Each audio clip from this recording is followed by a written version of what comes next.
1,30,000 ton granite கற்கள் 3000 யானையை வச்சு கொண்டு வந்தது. 216 அடி கோபுரம். நிலத்தை தோண்டி பேஸ்மெண்ட் எல்லாம் போடலையாமா, அப்படியே பிளெயின் லேண்ட்ல கட்டப்பட்டது. இது ஒரு கல்லுக்கும் இன்னொரு கல்லுக்கும் நடுவுல சிமெண்ட் பிளாஸ்டர் எதுவுமே கிடையாது. இட்ஸ் லாக்கிங் டெக்னாலஜியா. இது எல்லாத்துக்குமே மேல, ஆமா, இந்த கோபுரத்துக்கு மேல 81 டன் 81,000 கிலோ ஒரே பாறையில செதுக்கப்பட்ட கும்பம். அவ்வளவு ஹைட்டுக்கு ரேம்ப் கிரியேட் பண்ணி யானைகளை வச்சு உருட்டி உருட்டி எடுத்துன்னு வந்தது.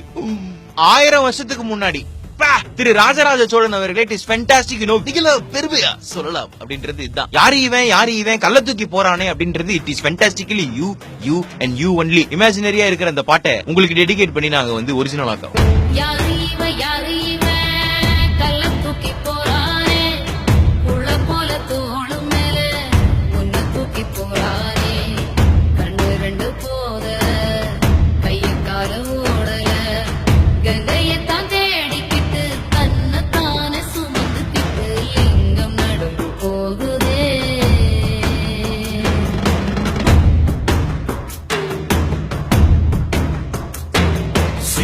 சிவாய போற்றியே நமச்சிவாய போற்றியே பிறப்பருக்கும் ஏக